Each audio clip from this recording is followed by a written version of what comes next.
السلام علیکم ورحمۃ اللہ وبرکاتہ۔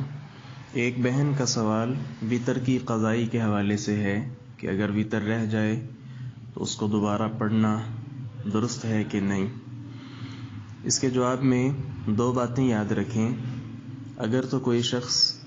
وطر پڑھنا اس کی روٹین میں شامل نہیں ہے تو پھر اس کا وطر رہ گیا ہے اور صبح وہ چاہ رہا ہے کہ میں پڑھ لوں، تو یہ وہ پڑھ نہیں سکتا، کیونکہ اللہ کے نبی صلی اللہ علیہ وسلم کی حدیث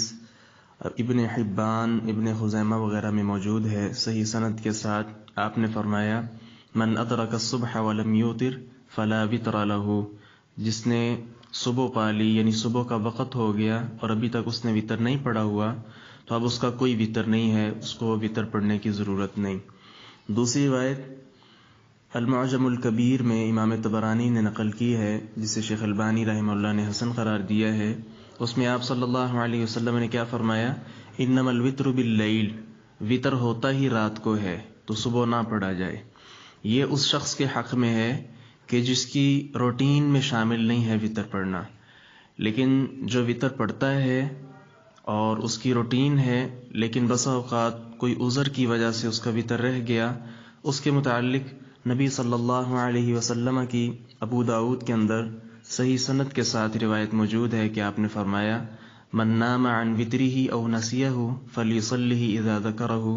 جو اپنے وطر سے سو گیا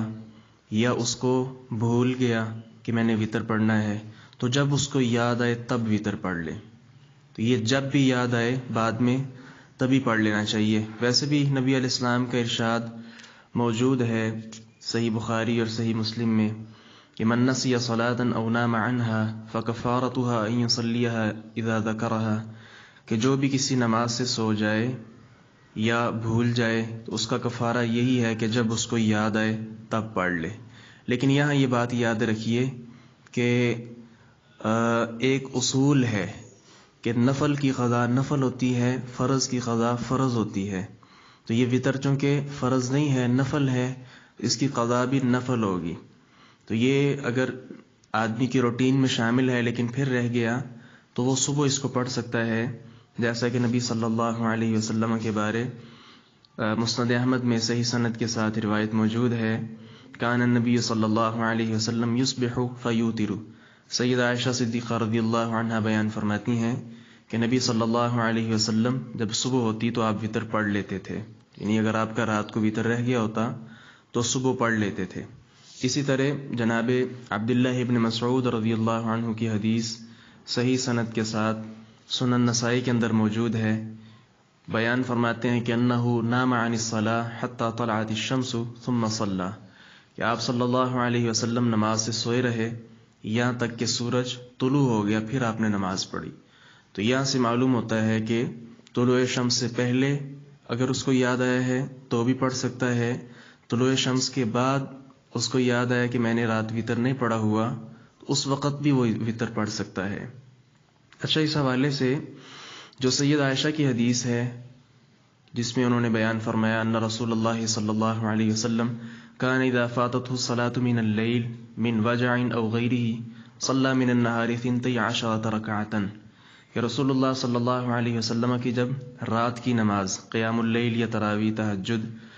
وہ رہ جاتی، آپ کو کوئی تکلیف ہوتی یا اس کے علاوہ کوئی عذر ہوتا تو آپ دن کے وقت 12 رکعتیں پڑھتے تھے۔ تو اس کے اندر اس کے عموم سے ہم یہ بات جو ہے وہ کہیں گے کہ جس کا صرف وطر رہ گیا ہے پھر یہ دیکھا جائے گا کہ اس کی روٹین کیا ہے۔ اگر تو وہ ایک وطر پڑھتا تھا یعنی اس کی روٹین میں ایک وطر شامل ہے تو پھر وہ دن کے وقت یہ جو 12 رکعتوں کا ذکر ہے اس میں وہ 2 رکعتیں پڑھ لے گا قضائی کرتے ہوئے، اور اسی طرح اگر وہ 3 وطر پڑھتا ہے تو وہ 4 رکعتیں پڑھ لے گا، اسی طرح اگر وہ 5 وطر پڑھنا اس کی روٹین میں شامل ہے تو وہ 6 وطر پڑھ لے گا۔ تو آخر میں پھر وہی قاعدہ یاد رکھیں کہ نفل کی قضا نفل ہوتی ہے اور فرض کی قضا فرض ہوتی ہے۔ السلام علیکم ورحمۃ اللہ وبرکاتہ۔